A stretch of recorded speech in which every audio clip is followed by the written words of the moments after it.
My ex-girlfriend Sophia is a well-known and indifferent female lawyer in the industry who often wins lawsuits. One day, I lost at Truth or Dare and was required to call my ex-girlfriend and tell her that I was married to see her reaction. As soon as the phone was answered, Sophia asked, "Do you want to get back together?" I quickly interrupted her and said, "I'm married." Unexpectedly, the next second, Sophia replied, "I can use all my knowledge to help you get a divorce." Now, let's start the story. If you like it, please subscribe. I'm a somewhat famous online novelist. That day, I was attending an author's party. I had drunk quite a bit and was feeling a bit dizzy. I don't know who suggested playing Truth or Dare. When it was my turn, the person opposite me demanded, "Call your ex-girlfriend. Be silent for 10 seconds first, don't say anything, and then tell her you're married." As expected of novel writers, their brains are big. As expected of novel writers, their imaginations are really something. Being silent for 10 seconds, is it to give the other person room for daydreaming? I twitched the corners of my mouth, opened the phone contacts, found Sophia's name, hesitated for 2 seconds, and then called.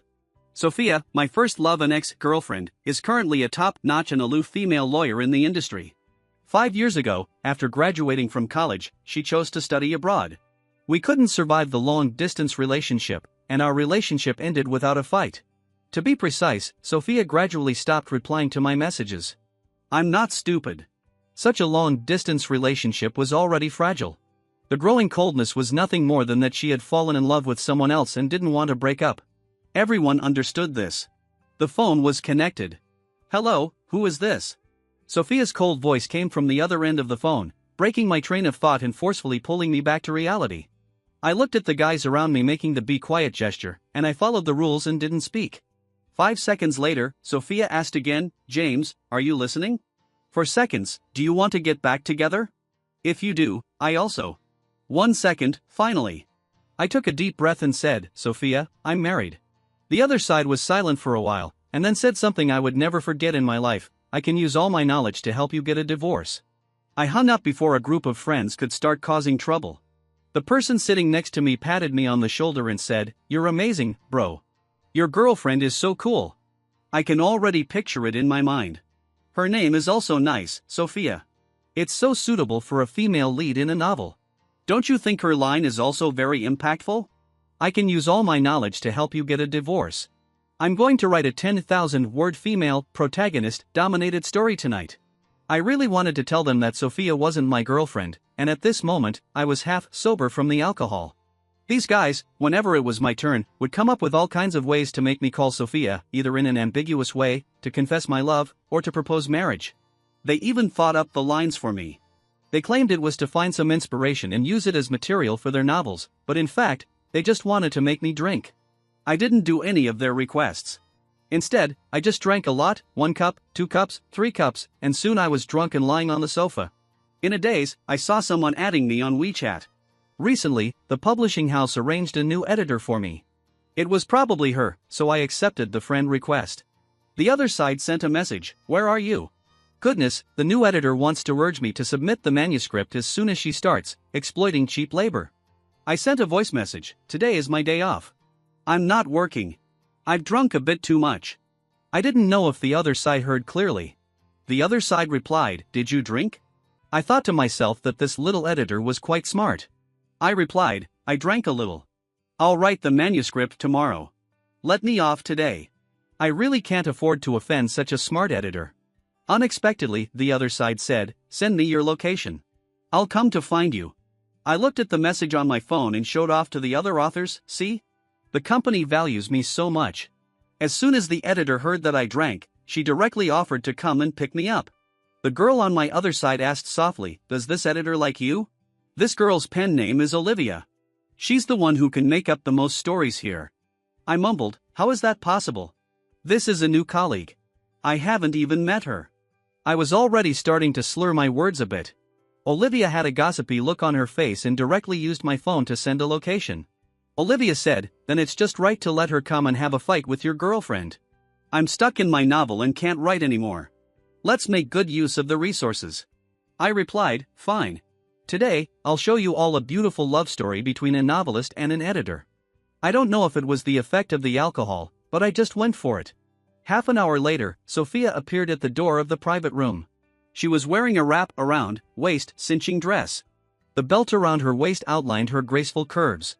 Her features were delicate, her eyes and brows were cold and glamorous, and the slightly curled hair ends added just the right amount of charm.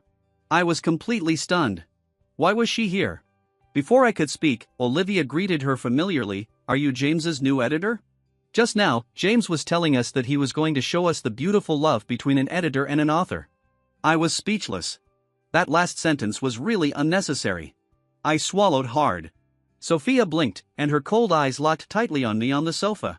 I secretly glanced at the red tear mole under her eye. For some reason, I felt like I was caught having an affair. However, Olivia, afraid that things weren't chaotic enough, asked, "James, is it true?" Sophia pursed her lips and said, "I'm his ex-girlfriend." The next second, Sophia grabbed my wrist, looked at me with a half-smile, and continued, "I'm here to help him with the divorce procedures." The group in the private room gradually faded away. When I came to my senses again, I was already sitting in the car. There was a faint fragrance in the air, and the delicate and beautiful face in front of me was getting closer and closer, with a seductive smile. Her lips gently approached, and her breath fell on the side of my face. I unconsciously reached out and stroked her hair. However, the next second, Sophia asked word by word, "What are you doing?" I was speechless. She continued, "I'm helping you fasten your seatbelt." "What do you think you're doing?" Sophia pulled the seatbelt beside me and buckled it up, then moved away from me without hesitation. I was speechless. I awkwardly retracted the hand I had raised and scratched my head. Looking at her slender fingers like willow branches, I suddenly couldn't help but imagine all kinds of novel materials. Sophia asked, "Where do you live?" I subconsciously replied, "In your heart." I was speechless. What the hell was I saying? I swear I had just thought of a novel material. In the novel, the woman tightly grasped the male protagonist's wrist and asked mournfully, "Do you have a place for me in your heart?" I couldn't wait to slap myself, so I could only silently say "God 100 times in my heart." Sophia asked, "Mr. James, do you know what it means for a married person to have an affair?" Sophia looked at me coldly, opened her red lips slightly, and continued, "Or do you think I, Sophia, would be your mistress for you?" Sophia gradually approached me. Looking at her magnified beauty, I was a bit stunned. The temperature in the car gradually rose, and we got closer and closer. Just when our noses were about to touch, a churning nausea suddenly welled up in my stomach, breaking the ambiguous atmosphere of the moment. Ugh! God, this was so embarrassing. I might as well go to sleep. When I woke up again, my head felt like it was going to split. I didn't open my eyes and muttered to myself, "Is this what it feels like to split?" Then I heard a female voice say, "I don't know if it splits, but how are you going to compensate me for my dress?" Sophia's voice beside me made me sober up a lot. My head didn't hurt anymore, and my back didn't ache either. I sat up with a jerk and said sternly, "Why are you in my house?" Sophia was sitting aside, speechless, and said, "James, open your eyes wide and see clearly before you speak." The minimalist decoration style was completely different from my messy home. I said, "Is this your house?" She replied, "Last night, you vomited all over me. I asked you where you lived, but you just fell asleep without answering." Sophia rested her chin on one hand and stared at me steadily, saying, "You forget that I'm a lawyer. If you died on the way, this lawsuit would be very troublesome for me." I stood up and bowed, saying, "Ha ha ha, thank you, boss, for taking me in. I have nothing to repay you with. I'll take my leave first." I slowly backed away, got out of bed barefoot, and planned to run away. "Wait. Boss, what else do you need?" Sophia said, "My dress." Sophia casually pointed to the black dress on the bedside table that I had vomited on terribly. I smiled awkwardly and said, "Boss, you're so generous. Can I wash it and return it to you?" I swallowed hard, looking at the dress whose fabric alone was worth a fortune, and my scalp tingled. Sophia nodded, and then I nervously moved to the bedside table on her side, picked up the dress with disgust. Ugh! The smell made me want to vomit. While I was thinking wildly, Sophia handed me slippers and said, "The floor is cold." Then she sighed and looked at me with sympathetic eyes, adding, "If you have injuries on your body, don't drink so much. Take care of yourself. Even if you're a boy, if you're domestic abused, you can call the police. You might as well get a divorce." Damn it, what kind of nonsense is this? What is she talking about? I want to see my lawyer. Me, a grown man, being domestic abused. What kind of thinking is this? This is humiliation, slander. I looked down at my body. There were several bruises on my chest and arms. I was speechless. These were clearly from my recent Sanda training. The coach hit me. Just as I was about to refute, I saw Sophia pursing her lips and looking at me with moist eyes, saying, "I won't spread this today. After you wash the clothes, I won't contact you again." I was furious. When we were dating, she was like this, always making wild guesses. Now that we've broken up, she's still the same. It's really ridiculous. I said I had diarrhea, and Sophia insisted that I go for a gastroscopy. I said I was going to sleep, and Sophia insisted that I must have gone out to fool around. I said I was married, and she imagined that I was unhappy in my marriage. So I stood up and said, "I'm leaving." I put on my coat and left Sophia's house.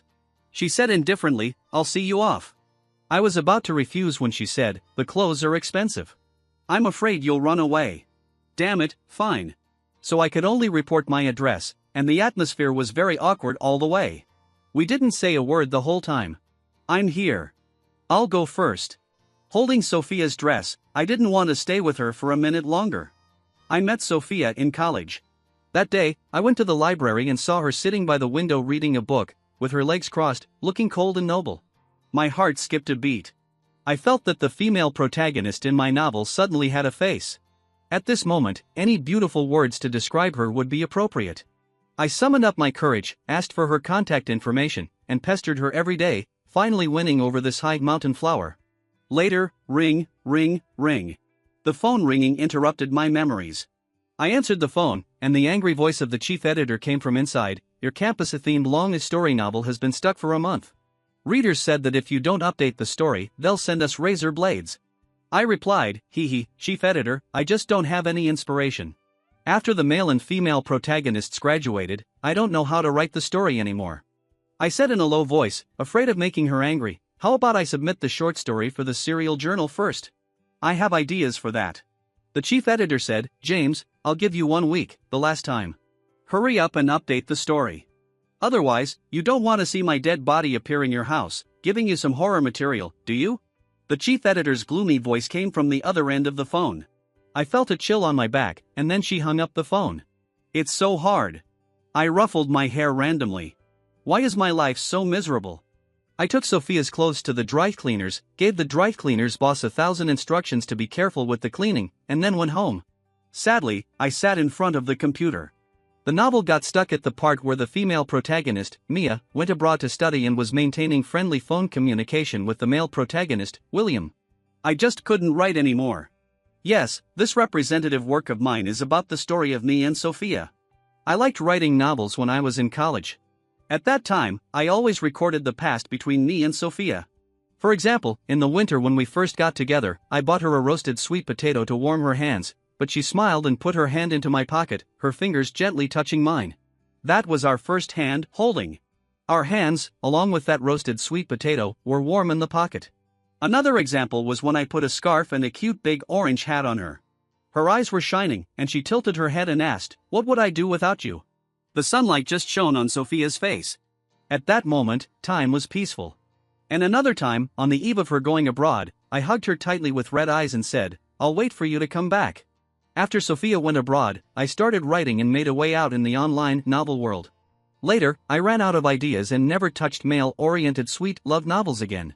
The reason was that I broke up with Sophia, and she took away all my inspiration and talent. 3 months ago, it was rumored on the internet that James, who was good at writing sad stories, had run out of inspiration and could no longer write sweet love stories. I didn't accept it. I tossed and turned for several days, so angry that I couldn't sleep. But when I sat in front of the computer, my mind was blank. I really couldn't write anymore. The chief editor roared at me like this at that time, "If you can't write, go find a girlfriend. Stop talking nonsense. Don't ruin the reputation of our publishing house." I had no choice. I opened my phone and, somehow, flipped through the memo from my campus days. I decided to give it a try. I beautified the bits and pieces between me and Sophia in the memo with words and published them.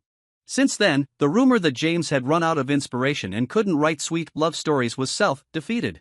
But after 2 months of updating, I stopped updating because the story between me and her only went up to here.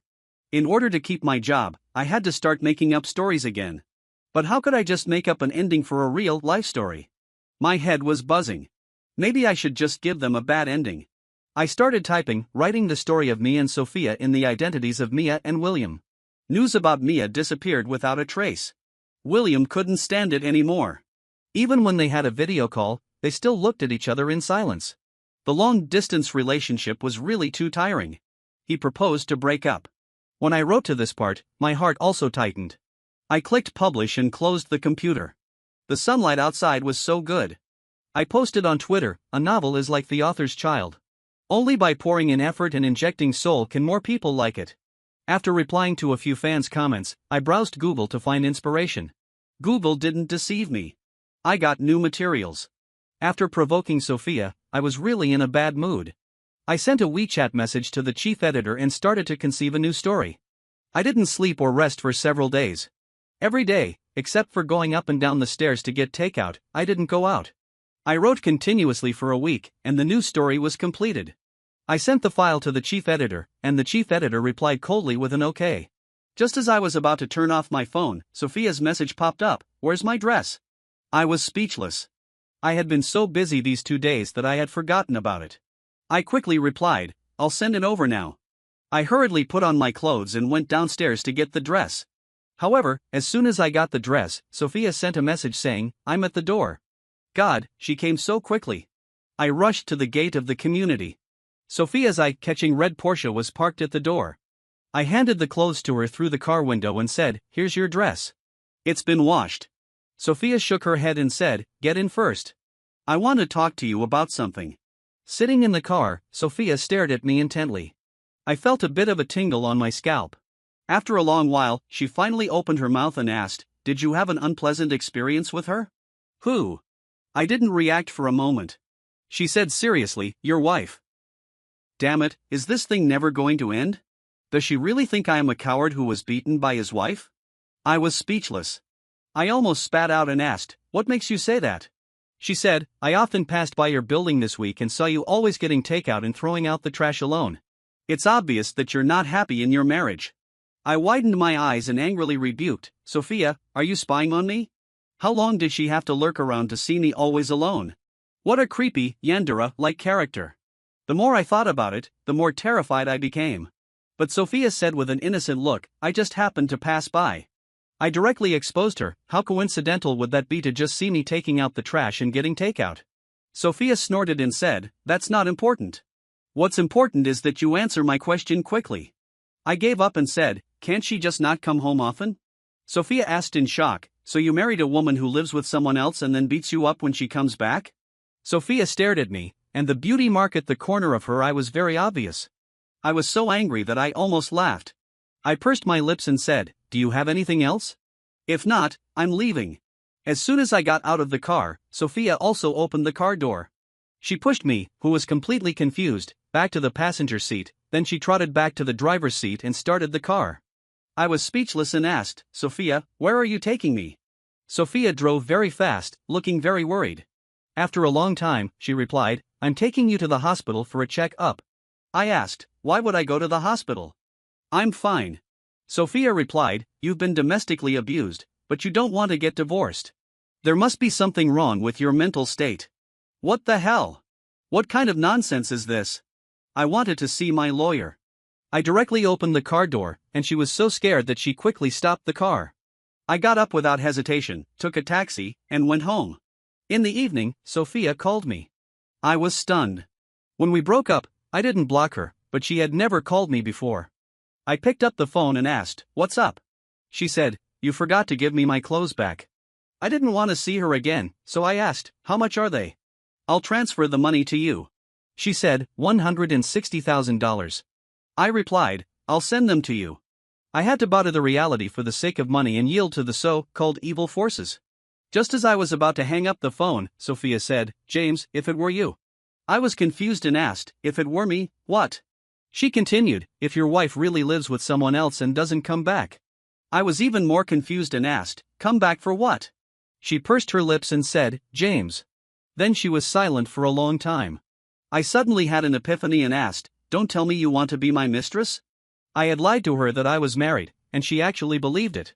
Then I lied to her that my wife didn't come home, and she still believed it without a doubt. However, when Sophia said she wanted to be my mistress, I was really shocked. I couldn't even imagine it. I continued to ask, "Sophia, do you really want to be with me? Even though I have a wife?" Seeing that she didn't answer, I asked again, After a long while, she replied softly, yes. Getting an affirmative answer, I was completely stunned. When Sophia was in school, she was the ideal type of many boys. She is like a flower on the high mountain, and I have to work hard to pursue it. Now, she actually wants to be my mistress. Sophia then said, since it's decided, let's go out for a meal together after all these years. I'll invite you at 3 o'clock tomorrow afternoon. After that, she directly hung up the phone. What was going on? Although I didn't have a wife, she thought I did. Recalling the conversation just now, an inexplicable emotion welled up in my heart again. In fact, the reason why Sophia and I broke up was not like in novels, with things like cheating, misunderstandings, or family feuds. It was just that we had a time difference. Gradually, Sophia replied to my messages less and less, and sometimes we couldn't even talk for 2 days. The fuse that led to our breakup was a Valentine's Day a few years ago. She pitifully told me that it was another Valentine's Day that we couldn't spend together. To fulfill her wish, the day before Valentine's Day, I took a red-eye flight, full of joy, wanting to give her a surprise. However, I sent countless messages, but she didn't reply. It was not until I left dejectedly that I received a text message from her. Sorry, I didn't know you were coming. I had a case come up suddenly, and my phone ran out of power, so I didn't have time to tell you. Happy Valentine's Day. I suddenly felt it was quite meaningless. How could it be such a coincidence that she just didn't have time to send a message that day? I'm not a fool. What else could be the reason for turning off the phone on Valentine's Day? So, I resolutely sent Sophia a message saying let's break up, and then deleted all her contact information. I was in a low mood for a long time. It was the editor-in-chief who came to my house in person and forced me to cheer up. Just like that, we separated completely. Now, this once unattainable beauty was actually willing to put aside her pride and be my mistress. I really never expected this. Just like when we first met, I was still attracted to her. The next day, I deliberately styled my hair neatly, shaved my beard clean, and adjusted my glasses that exuded a literary air. Looking at Sophia, I asked in a very polite tone, "Where are we going to eat?" Sophia looked at my baggy shorts and replied, "Sakura-oriented sushi restaurant." That was the sushi restaurant that Sophia and I went to every Valentine's Day. But after we broke up, I never went there again. I asked, "Sophia, are you willing?" She didn't answer me. She just looked at my baggy shorts again and said, "Your wife doesn't take good care of you. Let's go to the mall to pick out a piece of clothing later." I refuted, "Hey, don't be so concerned about appearances.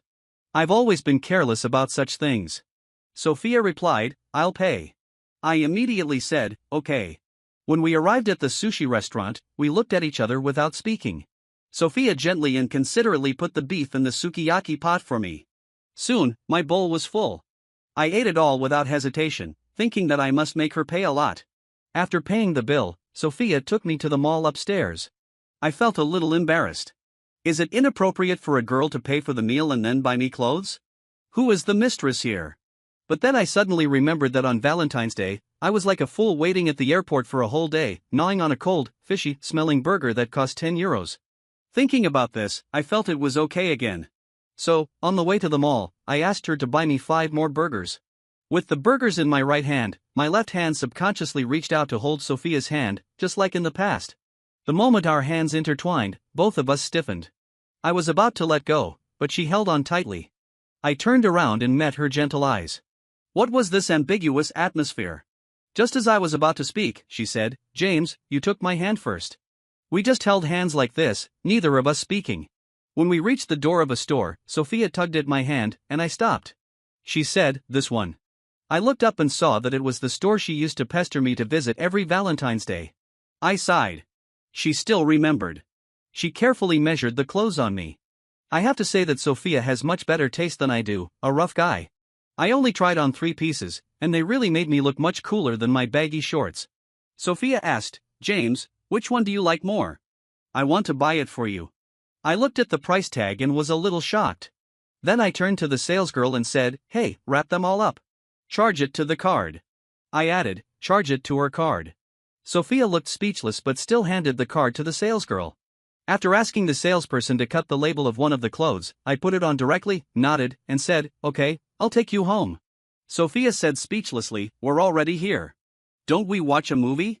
Isn't the general dating process to watch a movie and then have a dinner?" I replied, "Hey, let's not be so rigid." Sophia said, "I'll treat you to the movie." I immediately said, "Okay." Sophia looked speechless again. We watched a love movie. When the hero and the heroine kissed, I subconsciously glanced at Sophia. She blushed shyly and met my gaze. I said, "Hey, watch the movie properly. What are you looking at me for?" After watching the movie, Sophia's face was still tinged with a blush. I looked at her unnatural expression and asked, "What's wrong?" She said, "It's nothing. I'm just a little hot. Maybe I'm wearing too much. Maybe we should stop here today." I was speechless. Didn't we agree to have dinner? Women are really fickle. Well, after eating 5 burgers, I didn't have much of an appetite for dinner either. When we came out of the cinema, it was already dark. Sophia said that it was not safe for a girl to go home alone, so she asked me to take her to her doorstep. I said, "You're home. I'll go now." Just as I was about to turn around and leave, Sophia leaned against the door with one hand and grabbed my collar with the other, pulling me very close. So close that I could see the tiny tremors of her eyelashes, and the fragrant breath from her charming lips blew across my face. After a long time, she said, "Pick me up tomorrow night. We'll continue. Have an early rest." Then she closed the door. I was speechless. How did she become a domineering female president? Is this the trend abroad? She suddenly became so skilled. She was like a different person. The next second, Sophia sent a message saying, "I'm going to take a bath now. Send me a message when you get home." Looking at the message on the phone, I was a little distracted. This was like a girlfriend asking her boyfriend to report his itinerary. I replied, "Okay." The next day, Sophia sent me a good morning message, and I replied. She called me and said, "You got up so early?" I said, "Yeah, I have to submit my manuscript today. I'm so unlucky. The editor-in-chief found a bunch of typos in my sad ending story. I admit I was a little careless, but before, there was an editor friend who helped me deal with it. Now I'm all alone." She asked, "Will it affect me treating you to dinner tonight?"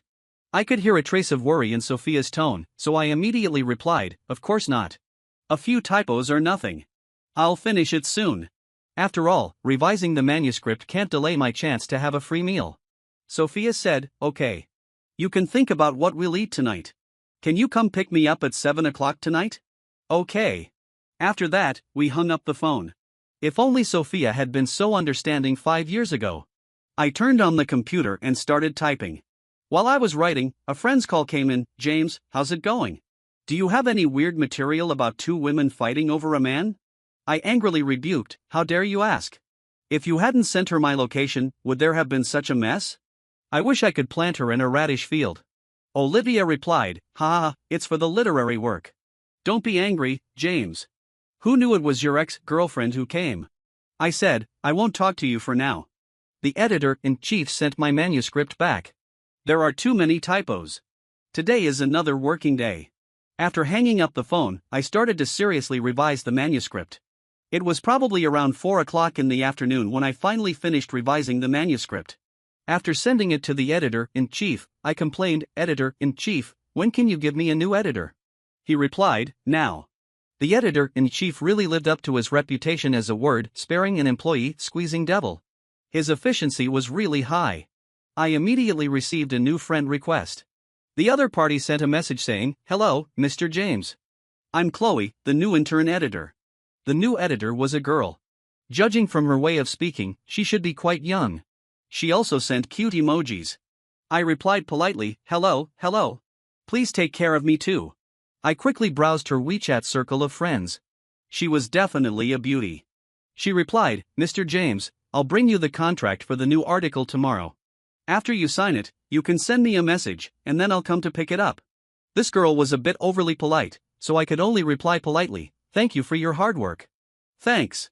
I sent her my location and home address, and then we didn't talk anymore. At 7 o'clock in the evening, I picked up Sophia on time. Sitting in the car, we were less nervous. I said, "Sophia, I'll put a lipstick in the car so that you don't forget to touch up your makeup if you need it." She said, "Okay." I don't know why, but I always felt that she was in a much better mood. I was puzzled and asked, "Do you have something happy today?" Sophia thought seriously and then said, "Does seeing you count?" I shook my head and said, "Hey, don't build your happiness on my pain." Sophia asked, "Then shall we not eat?" I said, "No way." The conversation didn't continue. We arrived at our destination. This time, it was a Hunan cuisine restaurant. The owner was a very nice big brother. Sophia pushed the menu in front of me. I was a bit polite and ordered a whole table of dishes.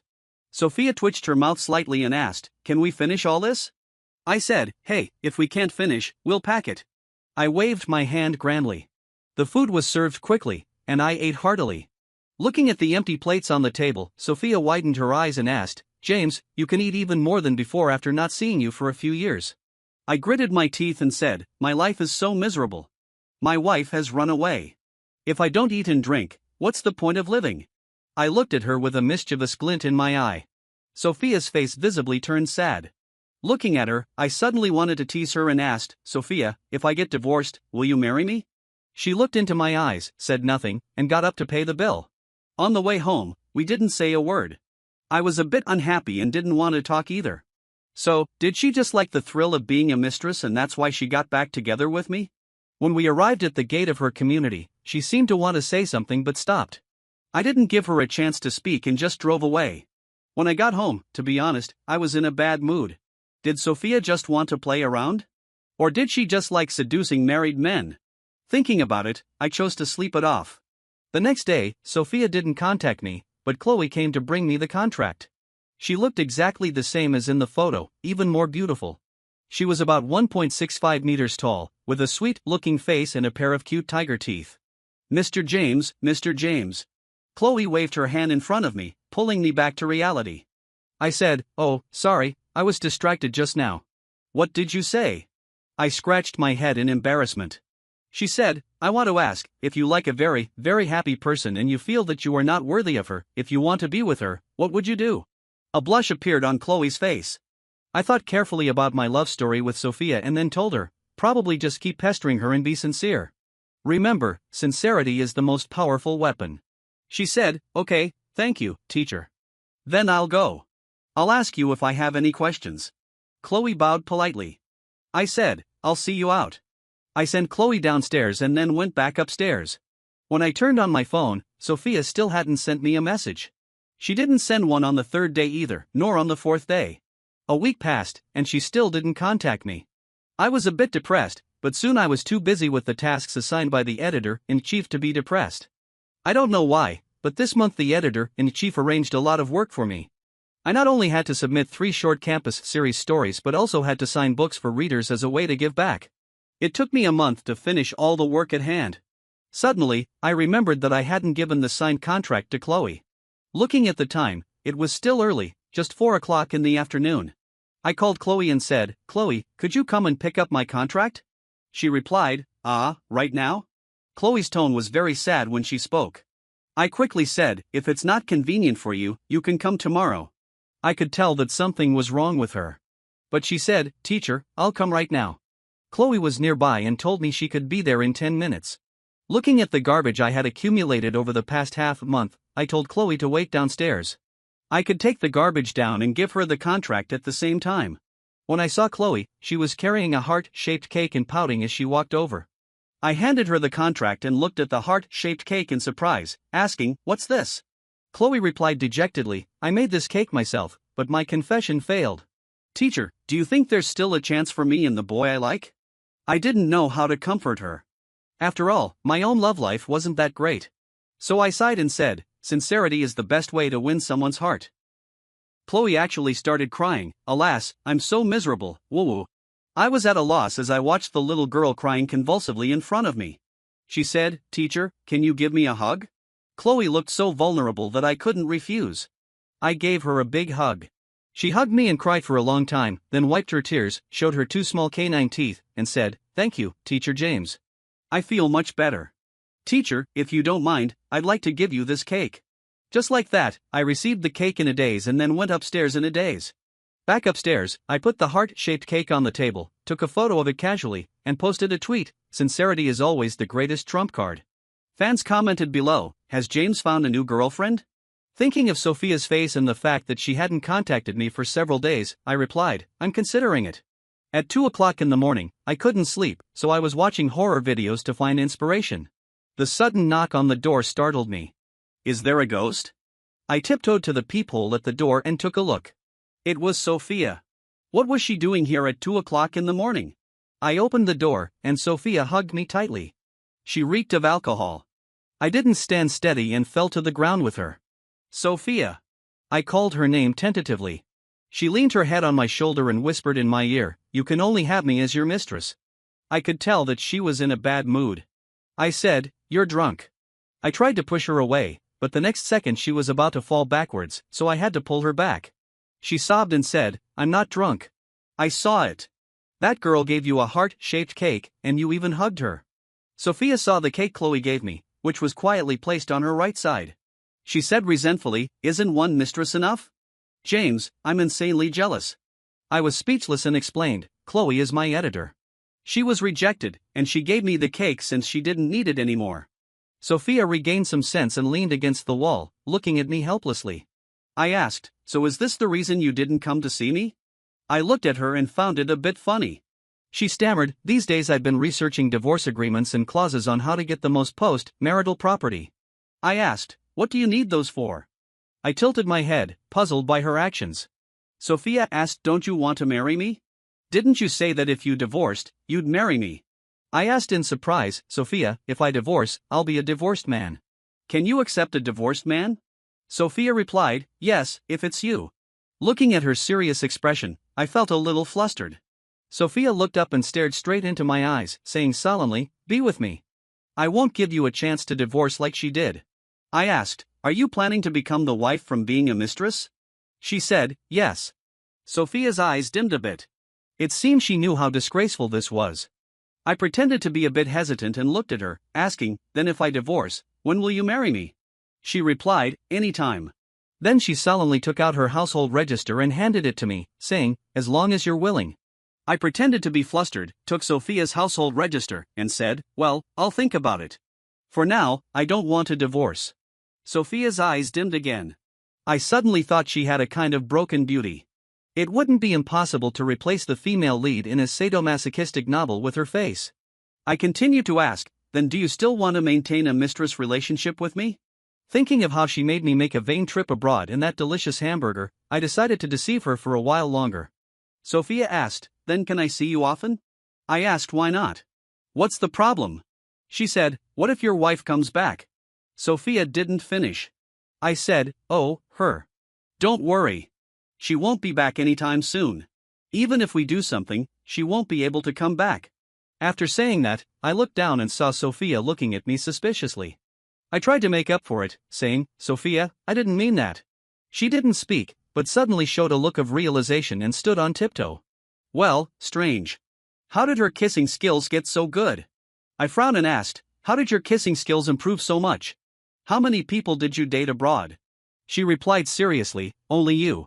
In the morning, when the first ray of sunlight shone in, I somehow had the thought of chasing after a cow to bite it. Oops, sorry, wrong scene. I watched the sunlight sprinkle on Sophia's beautiful face and felt inexplicably happy. I had a house, an electric bike, and a beautiful woman by my side. Sophia's eyelids twitched, she half opened her eyes, covered the sunlight with her hand, and said in a hoarse voice, "You're awake?" I replied, "Just woke up." Caught peeking on the spot, I awkwardly rubbed my hair. She smiled faintly and said, "Then I'll go make you breakfast." I watched Sophia's busy back in the kitchen, and a hint of sweetness welled up in my heart. Suddenly, the problem of getting stuck in writing a novel was solved. It was time to let the female lead return to the country and get back together with the male lead. Inspiration came instantly. After washing up, I couldn't wait to turn on the computer and get to work. After last night, inspiration in my mind gushed out like a fountain, so I quickly started typing. A voice suddenly came, "James, it's time to eat." Sophia came to the living room. I was startled by the voice, guiltily saved the document, then closed the computer, walked to the table, and said, "You can cook now?" I picked up a fried egg and put it in my mouth. My eyes lit up immediately. You know, when Sophia and I were in the rental house in China, we always ordered takeout to solve the meal problem. I once mentioned that I wanted to eat the food she cooked herself, but her cooking skills were really not flattering at that time, so I never asked her to cook again. I asked, "Did you learn it for some guy?" She replied, "I learned it for you." I rolled my eyes and unconsciously increased the force when biting the fried egg. After the meal, Sophia was going to work. Before leaving, she asked me, "Can you live with me?" I was afraid she would see that my novel was based on our story, so I refused on the grounds that I might occasionally receive video calls from the editor-in-chief, blocking her slightly dissatisfied face outside the door. I took a deep breath, a smile with a hint of conspiracy appeared on my face, and the theme of the mistress ascending to the position of wife and the subsequent chasing after the husband in remorse plot took shape in my mind. I started typing frantically. Finally, I wrote the plot of the female lead Mia returning to the country. Mia stood at the airport with a suitcase, showing a bitter smile, and said silently, "I'm back." "Where are you?" When I wrote this, I stopped. After delaying the manuscript for a month, I updated a chapter to see what the readers' reactions were. Hey, James, don't just focus on falling in love and forget to update. Why is it sweet and then sad again? I want to send you razor blades, give me your address. Author, it's been a month. My cat has lost weight because it can't read your story, you know? Someone also said, there's a person named Yu Wei who often doesn't update, and a lot of people touched her hair. I couldn't help twitching the corners of my mouth. The readers were as humorous as ever. At this time, an anonymous comment caught my attention. His English is not good, and there's a ghostwriter behind him. I have evidence. This comment had been scolded to the top, but there were all loyal readers speaking up for me below. I smiled and thought, you don't know my story, and you don't understand my experience. I didn't pay attention to this comment anymore, leaned back, and rested against the back of the sofa chair. It was really comfortable. I thought of Sophia and still couldn't help my heart beating faster. It was really strange. I thought to myself, it's not like it's the first time I've been with her. Why am I still like this? Sophia sent me a message, I'm at the company. I have a case to deal with today. Is it okay if I come to see you a little later? I replied with a okay. Sophia is becoming more sensible and knows to report her itinerary to her boyfriend. I'm very pleased. I clicked on her WeChat moments and found that she had taken a photo of breakfast with the caption young married woman. I couldn't help muttering, what the hell is young married woman? Won't this make her friends think she's married? What's she up to? Emma, a college classmate I hadn't been in touch with for a long time, sent me a message. James, do you know that Sophia is married? Emma has always been gossipy. The news that Sophia and I were together was quite a sensation back then. I replied a little nervously, I don't know. She said, well, it's been so long since you broke up. That bitch doesn't deserve you. Are you coming to the class reunion tomorrow night? We haven't seen each other for several years and want to get together. I didn't want to go at first, but Emma told me that Mark, a rich second generation in our class, was treating us and had booked a table at the most expensive 5-star restaurant in the city. I touched my stomach and unashamedly agreed. In the evening, when I was having dinner, I told Sophia about this. She asked me for the location and said, I can hide and wait for you downstairs. I thought about it and thought it was feasible. Anyway, she would be downstairs. If I left the table early for a while, no one would notice. So I agreed. She asked, are you that afraid of your wife finding out? Sophia obviously misunderstood. Her mouth pouted so much that a teapot could be hung on it. I explained, it's not like that. My classmates are too gossipy. If they know I'm still with you, they'll keep asking questions. Sophia didn't say anything more. After dinner, we held hands and took a walk in the community, chatting casually. Most of the time, she was listening. We were like an ordinary young couple, taking a walk and chatting in a harmonious atmosphere. When we arrived downstairs, I said goodbye to her. She said, no matter how long it takes, I'll wait. I went upstairs somewhat forgetfully, mechanically opened the mobile phone memo, and recorded everything that happened to us today. About half an hour later, Sophia's message appeared on my phone on time, I'm home. Good night. I replied, good night. 5 years had passed between us. It seemed that everything had changed, yet also seemed that nothing had changed. I could clearly feel that she cared about me. Although we didn't communicate much usually, I could truly feel this sentiment. Perhaps it was because we had both matured. After writing another manuscript, I washed up and went back to bed. Just thinking about the little details of my time with Sophia every day filled me with joy. I planned to tell her that I wasn't married in a while and give her a scare. The next day, I was typing in the morning and also in the noon. I handed in another chapter of the sweet, love-long story to Chloe. She said she could finish proofreading it before 8 o'clock tonight. I integrated the story of Sophia and me into Mia and William, and it received a very good response. The popularity of the novel was getting higher and higher, surpassing all the articles I had written before. The editor-in-chief sent me a serious message, James, you've been doing a good job recently. Keep it up. I smiled slightly. It seemed he was in a good mood, otherwise he wouldn't have typed so many words. In the evening, I drove to the class reunion. As soon as I entered the private room, I heard a familiar voice, brother, you're here. Looking up, I saw Ava standing and waving at me, saying, "Come and sit here quickly." I forgot to mention that this rich little lady is my childhood friend. We went to school together since we were kids and were classmates until college. When she was in primary school, because her name was like a boy's, she was laughed at as a tomboy by her classmates. It was me who slapped the talkative boys in the class with a brick and shut them up. Since then, no one dared to say a bad word about Ava, and she became my little tale. After high school, we were in different classes. Ava, because of her outstanding appearance, had more and more boys around her, and our contact gradually decreased. I looked at the sumptuous dishes on the table, swallowed my saliva, and said, "You're still rich. So generous."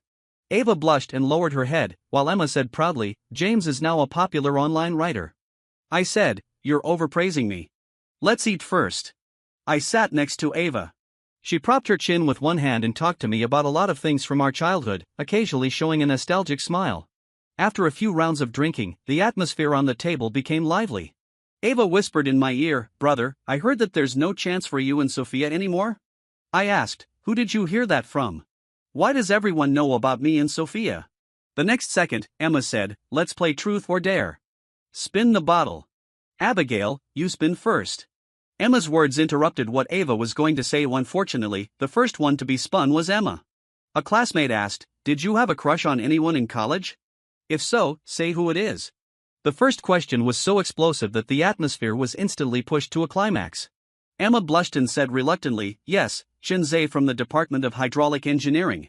The classmates make trouble. "Oh, no wonder you often took Professor Zhang's courses in the Department of Hydraulic Engineering." After playing a few more rounds, it was Ava's turn. A boy in the class who loved to stir things up asked her, "Do you have a crush on anyone?" "Yes. Ava is a rich second generation in our class, a princess of a wealthy family, a young lady." Some classmates who loved to stir things up had already taken out their phones to record the video. I was watching Ava with great interest, but unexpectedly, she turned her eyes to me, bit her lip, and said, "Brother, I've liked you since I was a kid." I was stunned. Wow, led by Emma, the classmates let out a scream. Ava continued, "I once secretly added Sophia as a friend. When I saw her post a picture with the caption 'A married woman' on her moments yesterday and asked Emma about you two, I found out that you two hadn't made up since you separated. I thought maybe my chance had come." I asked, "Then why didn't you say it before?" I swear, I didn't notice at all that Ava liked me. From childhood to adulthood, we were like buddies. She had also dated boyfriends, and they all broke up quickly. She said, "When I was a kid, I changed so many boyfriends to make you angry, but you didn't react at all, brother. I thought I had no chance. When I grew up and wanted to confess, you were with Sophia again, and I felt very inferior." Ava lowered her head. Yes, in front of someone as dazzling as Sophia, I had also felt inferior. Ava looked at me nervously and asked, "Brother, Sophia is married. Will you give me a chance?" The classmates all started to make trouble. "Say yes, say yes." I was just about to refuse when Sophia knocked on the door and walked in. I was speechless. Why did she come? No, how did she get in? For a moment, it was dead silent. Sophia just stood there, leaning against the door, staring at me. Ava seemed to react and looked at me, then at her, asking, "Brother, haven't you broken up?" Sophia said softly, "He's married. I'm his mistress." There were all kinds of screams around, both male and female. I immediately wanted to find a hole in the ground to crawl into. Ava said in confusion, "Brother, you too." After a moment, as if she had made some major decision, she continued, "Brother, if you need, I can also be." Sophia interrupted her mercilessly, "He only needs one mistress." Then she pulled me away from the table. "Back in the car," I said, somewhat displeased. "Sophia, how could you say that? What will they think of me after the class reunion?" Sophia snorted. "What? Are you brave enough to do it but not to admit it? Or are you afraid your wife will find out?" I retorted, What am I afraid of? If this gets out, you'll be the one who gets scolded even worse." I heard her soft laughter echoing in my ears, and in an instant, the anger in my heart vanished without a trace. She asked, "Are you full?" "Yeah." "Did you drink?" "No." She said, "Well, you're awesome. You deserve a reward." She followed me home, went upstairs to the bedroom, then stood on tiptoe and kissed me, saying, "I have to work overtime tonight. You go to bed early." With that, she left straight away, leaving me standing there in a daze. How could she do this? Tease me and then run off. I was so angry that I frantically wrote 10,000 words and woke up the poor Chloe to proofread the manuscript. Chloe said weakly, Teacher James, we don't have to push this hard. I replied, go read the manuscript. She answered, okay, but I was asleep. Poor Chloe. When I woke up, I saw the proofreading message she sent me at 3 a.m. and suddenly felt a bit guilty. I sent a message saying, thanks for your hard work. Chloe didn't reply. She was probably still asleep. As usual, I replied to Sophia's good morning message. She said she had to work overtime these 2 days and didn't have much time to come over. She said, brother, I can't come over to cook for you. You must be so sad, right? How about I transfer you some money so you can order something delicious? I replied, transferring money is so tacky. It makes me seem like I'm a kept man. You can just pay for me later. Recently, the sweet novels have received an excellent response, and the number of monthly tickets for rewards is quite impressive. Also, because my relationship with Sophia has been progressing rapidly, I've been in a great mood every day. I took a photo of the food I ate and posted it on Twitter with the caption, food freeloaded from someone tastes really good. Sharp-eyed readers started asking if I was dating a rich woman. I was in an even better mood and replied, yes, and she's a beauty. I stayed at home for 4 days, and then a big thing happened. I was cyber-bullied. A blogger anonymously posted a long article accusing me of having a ghostwriter for my article Candy-Coated Years. Candy-Coated Years is a sweet novel about my daily life with Sophia. I can't believe someone said it was ghostwritten. The comments below had piled up to thousands of floors. This kind of popularity is quite high in the novel circle and was still growing. The long article mainly pointed out that in recent years, when I started writing sweet novels again, my writing style was similar to that of an unknown writer. Moreover, the writing skills in the story line of my latest article were much higher in level than my previous works. The anonymous netizen also detailed the differences in writing between my previous and current works, comparing me with that unknown little writer in a very reasonable and well-founded way. Some ignorant onlookers were already calling me a cancer in the novel circle, saying things like plagiarism is shameful. Get out of the novel circle and I used to like him. How disgusting. I looked at the comments section full of curses, and my hands and feet turned cold. How could anyone believe such a clumsy accusation? I immediately contacted the novelist Joseph, who was accused of being my ghostwriter. To my surprise, he replied, aren't you the one who plagiarized me? I was about to publish the manuscript outline 3 months ago, and you published it first. You're a famous person, and you're suppressing me. I can't do anything about it. I've been in a slump for a long time. Please clarify this quickly, or I'll send you a lawyer's letter. What the hell? I forcefully hit the stress-relieving doll next to the computer desk. At this time, the editor-in-chief called me and said, James, don't respond publicly until there's conclusive evidence. I believe in you. This time, someone must be deliberately trying to create momentum by writing on your popularity. We'll find out the truth as soon as possible and clear your name. Don't think too much. Teacher James, I'll always believe in you. Chloe's voice came from the other end of the phone, and I felt warm inside. The editor-in-chief gave me a couple more instructions and then hung up. I continued to browse the long article accusing me. I couldn't see the name or location, but the article was well organized and clear-cut. It seemed that someone really wanted to get me. I, James, have seen all kinds of storms. My novels have received both praise and criticism. I've been scolded before. How could I be brought down by such a small setback? I closed the computer and started browsing Google to find some inspiration. Unexpectedly, the Google novel circle was full of this discussion thread. Several big V bloggers unanimously analyzed the authenticity of the long article and concluded that I was plagiarizing. The comments in the comments section were all over the place. If James didn't plagiarize, I'll eat shit upside down. I've always thought he was fishy. He couldn't write for so many years, and then suddenly he comes out with a blockbuster. So he was plagiarizing. It's not strange. He always delays updates. Maybe he didn't negotiate the payment with the ghostwriter well. Even though I tried not to care, hearing these words still made me feel bad. This novel poured out all my feelings for Sophia. Mia and William are not only the epitome of Sophia and me but also represent my entire youth. Now, instead of being stolen by a girl, I'm accused of plagiarism, as if my whole youth has been stolen. I forced a self-deprecating smile, trying to find some comfort in this difficult situation. In the afternoon, I received encouragement from authors all over the place. They all believed I didn't plagiarize, and several of them started to speak up for me, but with little effect. There were even some irrational people who went to their comment sections to scold them, saying they were in cahoots with me. Olivia was the most combative. She not only helped me clarify but also replied sharply to those who were scolding me in the comment section. not just anyone can compare with our James. James, don't worry.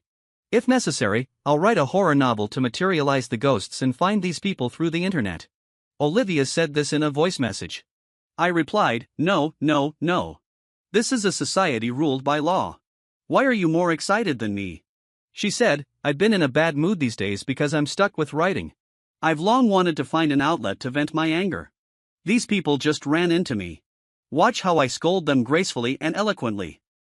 When I wanted to see how the always literary Olivia would reply with elegant words, I was shocked by the extremely high mother content, coarse language, in her words, which was about 90%. These were the words typed by Olivia, who was known for her literary talent. Was she possessed? 5 days later, Sophia finished her work and asked me if it was convenient to have dinner together today. I wasn't in the mood. The situation was getting worse. Some people even started to criticize Olivia. What's more, some people said I didn't dare to reply and found a friend to take the blame, which seemed to confirm the ghostwriting and plagiarism. My mood was getting lower and lower, and I ate much less. Sophia said, then I'll go to your place to cook for you today. I haven't seen you for a few days, and I miss you so much. I wasn't interested and hung up the phone after chatting briefly. Half an hour later, Sophia arrived at my place. Looking at the mess all over the floor, she was a bit surprised. What happened? She noticed my unusual mood and came over to hug my arm. I was about to say nothing was wrong when suddenly, negative emotions gushed out like a flood breaking through a dam. Sadness and anger reached their peak in an instant. I felt dizzy and slumped down on the sofa, just shaking my head without saying anything more. Sophia looked at me with concern, looking into my eyes and saying, what exactly happened? I hesitated for a while and then told her the whole story. After listening, Sophia rationally helped me analyze. First, we need to find evidence to prove that you wrote this. Did Joseph mention in the private message to you when she wrote it? I answered, 3 months ago. She nodded and asked, then do you have any evidence to prove that you created this novel before her? Suddenly, I thought of something and blushed deeply. I thought, damn, how can I say this? Sophia said, James, you have to tell me. I'm a lawyer, and I can help you. I stammered, I have a memo. I record all the article inspirations in the memo. Counting from the initial plot, I probably started creating it 9 years ago. 9 years ago, when I just entered college and started dating you, I began to record the little details between us. Sophia didn't notice my embarrassment and continued to seriously analyze the case. You can send me a copy of the memo. Also, tell me the website information where the novel was published and that author's novel. If there are manuscripts earlier than hers, it'll be easy to turn things around. First, we use the useful information to issue a clarification statement, and then send lawyers' letters to Joseph and several big V bloggers who are manipulating public opinion. I showed an expression of utter despair and said, it seems like there's no other way. I sent the memo to Sophia.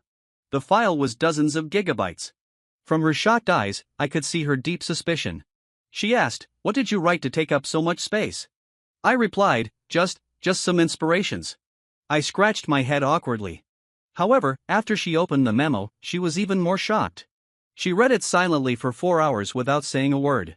I accompanied her and watched as various expressions appeared on her face: sadness, joy, loss, and excitement. Finally, she said in a trembling voice, James, I'm sorry. She closed her phone and said, I didn't know you ate such a bad-tasting hamburger that day. I replied, it's okay. I'll treat you to one someday, and we'll be even. I patted her back indifferently. Sophia said speechlessly, these evidences are actually quite sufficient. I'll sort them out tonight, and we can discuss the compensation issue tomorrow. She turned on my computer and started copying the memo with a USB drive. I watched her busying herself for me and felt somewhat touched. I said, I'll stay with you. She shook her head and said, no need. You go to bed first. You being here will also affect my concentration. However, when I went back to my room, I still couldn't sleep all night, scrolling through the endless insults directed at me on my phone. There were from the novel circle, my fans, and also some ignorant onlookers outside the circle. For the first time, I realized that the internet keyboard could also kill. Those executioners tapped the keyboard casually, pointing fingers at innocent people. Their words turned into invisible blades stabbing at people, and you were powerless against so many people, feeling deeply helpless. I saw that Joseph updated a sentence on Twitter, the innocent will be cleared. The buried truth will eventually surface in the light. I saw more people forwarding the original long article, scolding me to pieces under the banner of justice. As I watched, I felt inexplicably restless. Before I knew it, it was already 3 a.m. I couldn't sleep, so I groped my way to the living room in the dark. By the moonlight, I saw Sophia's slender figure curled up on the sofa, covered with a coat. I went back to the bedroom to get a quilt. When I walked up to Sophia and was about to cover her with the quilt, she suddenly opened her eyes, sat up, the coat she was wearing fell off, and the strap on her shoulder slipped. Our eyes met. Well, you know what happened. Let's skip a dozen words. The next day, I opened my eyes tiredly, feeling like my waist was about to fall apart, and my whole body was weak. I walked to the living room. There was breakfast on the table and a note left by Sophia. I've gone to the company first. I'll contact you when it's done. Looking at the note, I felt warm inside. I casually glanced at the sofa and smiled with satisfaction. These 2 days, whenever Sophia was free, she came to accompany me, cooked for me, helped me clean the room, and took care of me attentively. She said she was accompanying me, but actually, she was watching over me, afraid that I might do something stupid. I was speechless. Sophia's habit of overthinking would never change. My parents back in my hometown also knew about this. They asked me if I needed help. Looking at Sophia in the kitchen, who was like a cool cook, I said cheerfully, "No, everything will be fine." In the end, they still didn't feel very comfortable with me, but because they were too lazy to come, they sent my second cousin to visit me overnight. My cousin is a simple-looking person in her 30s, and she looks even stronger than me. When she came to my house, she was carrying a fresh old hen in one hand, a box of native eggs in the other, and a big bag of snacks. She said to me with a smile, "Little brother, I can't stay long. I have work at the unit. I'll just bring you these things and cook a meal before I leave. You adjust your mood. If I stay too long, your brother-in-law will be worried." While she was cooking, there was a knock on the door. I was in the bedroom at that time. I heard my cousin shouting outside, "Coming, coming." I immediately felt something was wrong and shouted, "Don't." When I ran to the living room barefoot, my cousin and Sophia were already looking at each other in surprise. My cousin looked at me in confusion and asked, "Who is this?" Sophia replied nervously, "I'm Mr. James's lawyer. He's my client." "Really?" Sophia stared at the apron my cousin was wearing, which she had worn before, and said in a trembling voice, "I'm here to help him deal with the recent reputation infringement incident." My cousin said, "You lawyers work so hard. You still have to come over so late." My cousin gave her a suspicious look, then went back to the kitchen and said, "Miss Lawyer, wait a moment. The meal will be ready soon. Stay and have some. James, take the lawyer lady to the bedroom to talk. The range hood is too noisy." Sophia looked confused. I nodded and then pulled Sophia into the bedroom. Looking at Sophia's nervous eyes, I got the idea of teasing her. So the next second, I pressed her against the door and kissed her deeply with her melancholy eyes. She bit her lip and said, "James, you're so bad. Dong, dong, dong." My cousin knocked on the door. Before she opened the door, Sophia quickly moved away from me. My cousin looked at Sophia and me standing in front of the door and said a bit embarrassed, "Sorry, the meal is ready. You two come out and eat first." My cousin brought the food to the table, gave Sophia a meaningful look, and asked, "Miss Lawyer, do you have a boyfriend?" I don't know if Sophia did it on purpose. She looked at me and then replied, "Yes." My cousin said, "What a pity. Our James is also a nice guy." My cousin rubbed her hands regretfully. Sophia asked in surprise, "Aren't you his wife?" My cousin said speechlessly, "What are you talking about? I'm his cousin. Don't talk nonsense. James isn't married yet." My cousin looked at her watch, patted her head, and said, "Oh, it's almost 9 o'clock. Little brother, I have a curfew. I have to go. You two eat slowly. Call me if you need anything." With that, my cousin took off the apron and left in a hurry, leaving Sophia and me staring at each other. "James, don't you think you should give me an explanation?" I seemed to see a faint red glow behind Sophia, and it was as if I saw God waving at me. "Mom, help! This is outrageous." When I opened my eyes, I was met with Sophia's affectionate gaze. "Don't stare at me like this. It's scary." The goosebumps all over my body ruined the ambiguous atmosphere. Sophia said, "You big liar. You lied to me that you were married and made me be your mistress." I said, "Wasn't it because you stood me up abroad? I'm so vengeful. I had to get it back. And I've been pretty good to you, right?" Looking at Sophia's teasing eyes, my voice got smaller and smaller. Finally, I said helplessly, "Well, what compensation do you want?" She said, "Take me to get the marriage certificate today." I looked at her in shock.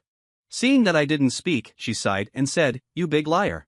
If I don't legally tie you to me with the law, I'm afraid you'll abandon me again like you did before. When I heard this, I got angry and said, it was you who didn't reply to my messages, okay? I traveled all the way there, and what about you? You stood me up and even turned off your phone on Valentine's Day. I thought you were cheating on me abroad. Sophia snorted and said, you big fool. Who else could I like besides you? Actually, I came back to the country that day. I turned off my phone because I slipped back secretly. I was really busy at that time. My supervisor always had something to contact me about, so I turned it off directly. I originally planned to go find you as soon as I got off the plane, only to find out that you had also come to look for me. I didn't want you to feel regretful, so I didn't say anything. I'm sorry, James. I didn't do well before. Let me make it up to you double in the future. Listening to Sophia's affectionate confession, I felt a complex mix of emotions. Just as I was about to speak, Sophia continued, brother, let me help you solve this cyber-bullying issue first. If I handle it well, will you take me to get the marriage certificate? It's a deal. After saying that, without waiting for my response, she left my house directly. The next day, Sophia drafted the statement in long-form evidence pictures and sent them to my email. I also wrote a long tweet and posted it along with the evidence Sophia provided. I wrote, first of all, I would like to thank the readers who have always liked me and the author friends who have always supported me. Secondly, I'm sorry for taking up public resources for so long. I didn't speak out not because I was afraid, nor because what they said was true. I've been collecting evidence these days. I believe that no amount of explanations can compare to presenting the evidence openly. 9 years ago, I started creating candy-coated years. At that time, I began my first relationship in life, and it was precisely because of this relationship that the work Candy-Coated Years came into being. As everyone knows, fiction often reflects reality. My novels are my reality, my story. I've been in the novel circle for 5 years. In these 5 years, I've learned a lot and gained a lot. As the number of readers grows, I'm even more reluctant to disappoint those who like me. Every one of my works, from being immature to mature, was completed with my painstaking efforts and countless days and nights. They are more like children infused with souls by my pen. I won't hire a ghostwriter, and I definitely won't maliciously plagiarize anyone. In addition, the author Joseph and other people who incite public opinion to attack me will receive my lawyer's letters one after another during this period. The truth will never be hidden in the dark. After writing this, I felt much more relieved. I was so focused just now that I didn't open the evidence pictures Sophia sent me. I was shocked when I finally did.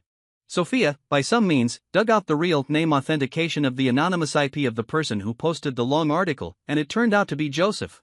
She also sorted my memo manuscripts one by one according to time and attached the message Joseph sent in private, saying that he wrote the outline 3 months ago. This completely cut off his last way of quibbling.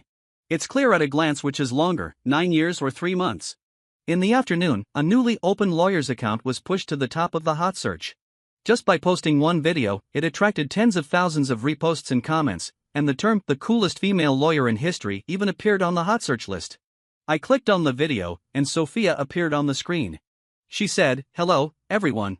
I'm Sophia, and I'm also Mia, the female protagonist in James's Candy-Coated Years. James and I dated for 4 years in college, and then I went abroad. Due to various reasons, we lost each other. Now I've found him again. I believe those who have read the novel don't need me to elaborate on the details of our relationship.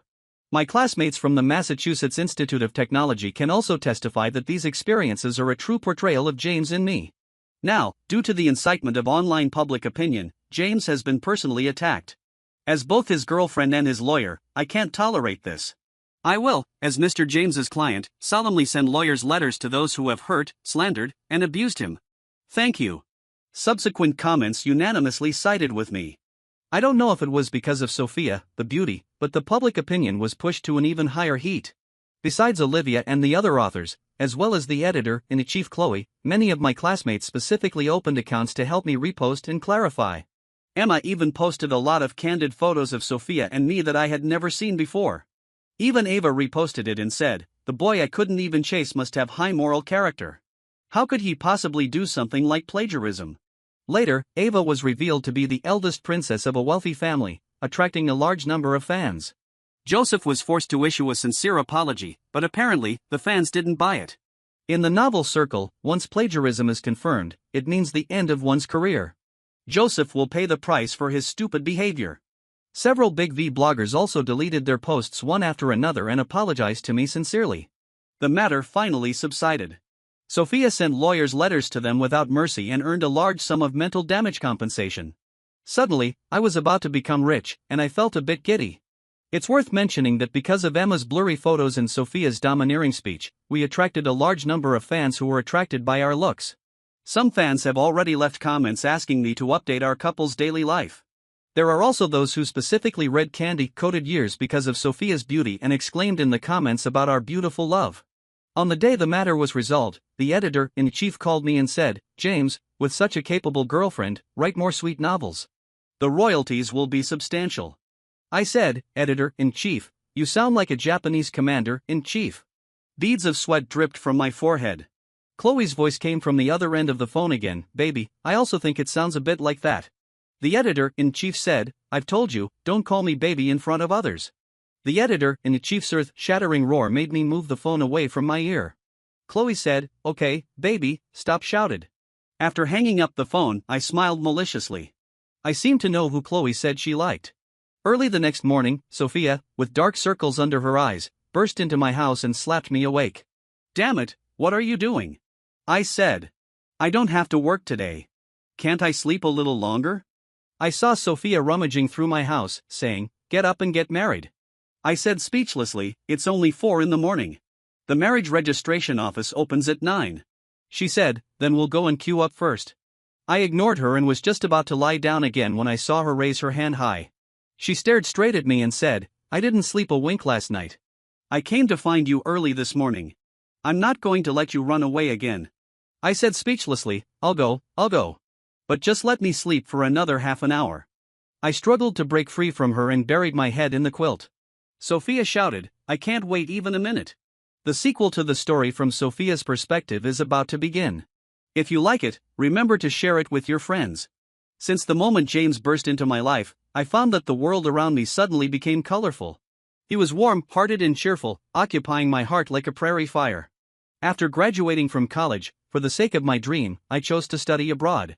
After going abroad, we had a time difference, so our chatting time decreased, and we had a lot fewer common topics.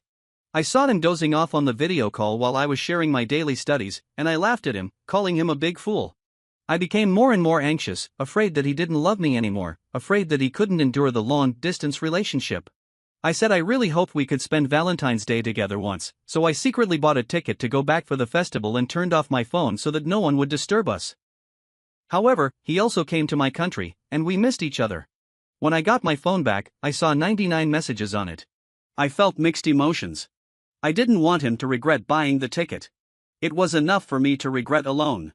So I replied to him, "Sorry, I had a last-minute case yesterday, and my phone ran out of battery, so I didn't have time to tell you. Happy Valentine's Day." But he told me we should break up. When I tried to send another message, there was a red exclamation mark next to the message box. I knew I wasn't a qualified girlfriend. I couldn't be with him all the time, so I didn't dare to contact him. I accelerated my studies, just wanting to go back and see him as soon as possible. In the past few years abroad, I was almost constantly busy.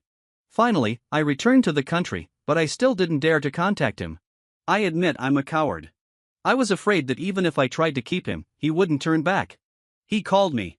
I asked him if he wanted to get back together, and he told me he was married. He never lied to me, so I believed him. I thought I could use all my knowledge to help him divorce and get the most divorce property. If he was willing, I could even marry him. I thought I was crazy. I added him as a friend out of nowhere. After a long time, I received his voice message again. He was drunk and mistook me for his editor. Was his married life not going well, so he went out to drink and called me? My thoughts were a bit malicious, but I couldn't help thinking like this.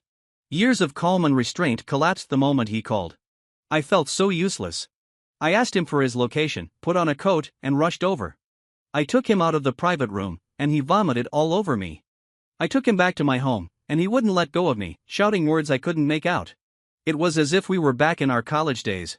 The next day, when I saw the injuries on his body, I got angry. How had his marriage become like this?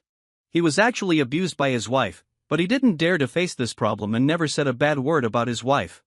I couldn't control my impulse to meet him. I knew it was immoral, but I just wanted to see him. He asked me what I was doing and if I wanted to be his mistress. I should have refused. I shouldn't have destroyed someone else's family for my immoral feelings, but I didn't. I answered yes. I was such a despicable person. I wanted to stay by his side, but not as a friend. I would go crazy if I did. I became his mistress. I went out to eat and shop with him, doing all the things we should have done on Valentine's Day 5 years ago. That night, he asked me if I would marry him if he got divorced. My body trembled slightly. I couldn't control my desire to be with him, and I didn't say anything. He seemed a bit angry and left directly without even saying goodbye. I didn't dare to speak either. I'm a coward. I was afraid that even if I tried to keep him, he wouldn't turn back. He called me. I asked him if he wanted to get back together, and he told me he was married. He never lied to me, so I believed him. I thought I could use all my knowledge to help him divorce and get the most divorce property. If he was willing, I could even marry him. I thought I was probably crazy. I added him as a friend out of nowhere. After a long time, I received his voice message again. He was drunk and mistook me for his editor. Was his married life not going well, so he went out to drink and called me? My thoughts were a bit malicious, but I couldn't help thinking like this. Years of calm and restraint collapsed the moment he called. I felt so useless. I asked him for his location, put on a coat, and rushed over. I took him out of the private room, and he vomited all over me. I took him back to my home, and he wouldn't let go of me, shouting words I couldn't make out. It was as if we were back in our college days. The next day, when I saw the injuries on his body, I was angry. How had his marriage become like this? He was actually abused by his wife, but he didn't dare to face this problem and never said a bad word about his wife. I couldn't control my impulse to meet him. I knew it was immoral, but I just wanted to see him. He asked me what I was doing and if I wanted to be his mistress. I should have refused. I shouldn't have destroyed someone else's family for my immoral feelings, but I didn't. I answered yes. I was such a despicable person. I wanted to stay by his side, but not just as a friend. Otherwise, I would go crazy. So, I became his mistress. I went out to eat and shop with him, doing all the things we should have done on Valentine's Day 5 years ago. That night, he asked me if I would marry him if he got divorced. My body trembled slightly. I couldn't control my desire to be with him, but I didn't say anything. He seemed a bit angry and left directly without even saying goodbye. I didn't dare to speak either. I'm a coward. I was afraid that if I opened my mouth, can't help but ask him to divorce today. After that, I didn't see him again. I shut myself in the company and started looking for information on various divorce cases, trying to help him get the most divorce property. I spent days and nights poring over these divorce files and finally completed a preliminary plan. One day, I went to his house to tell him this news, but I saw him hugging a girl downstairs, and the girl gave him a heart-shaped cake. I was so jealous that I almost went crazy. I drove away and found a bar to drink alone. Images of him and another woman hugging kept popping up in my mind. Did he find a new mistress because I didn't visit often? The more I thought about it, the angrier I got. I took a taxi and rushed straight to his house. At 2 a.m, I saw him put the cake on the table. At that moment, my rationality snapped.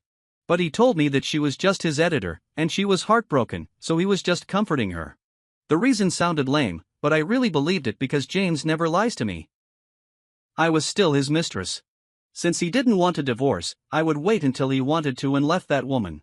We were like an ordinary couple, holding hands and taking walks.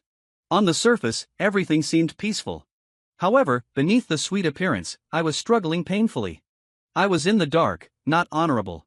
I stayed by his side through such despicable means, yet I was content. One day, he went to a class reunion. I waited for him downstairs early. Bored, I scrolled through my WeChat moments and happened to see a video of a woman confessing her love to him. Without thinking, I rushed into the private room and said unreasonably, "He's married, and I'm his mistress." When I took him out, I looked back at the woman standing there in a daze and a victorious smile curled up on my lips. Even if I was a mistress, I had to be the only one. Later, he was cyber-bullied, and I felt extremely distressed. I rationally helped him deal with the problem and asked him to trust me. When he hesitantly sent me the memo, to be honest, I was shocked by the dozens of gigabyte memo file. I couldn't help but wonder what he had written to take up so much space. After reading it, I was even more shocked. It turned out that it recorded every bit of our lives, and his novel was about our story. It took me 4 hours to finish reading all the content in the memo. I suddenly realized that we had experienced so much, yet we still drifted apart. It was my fault.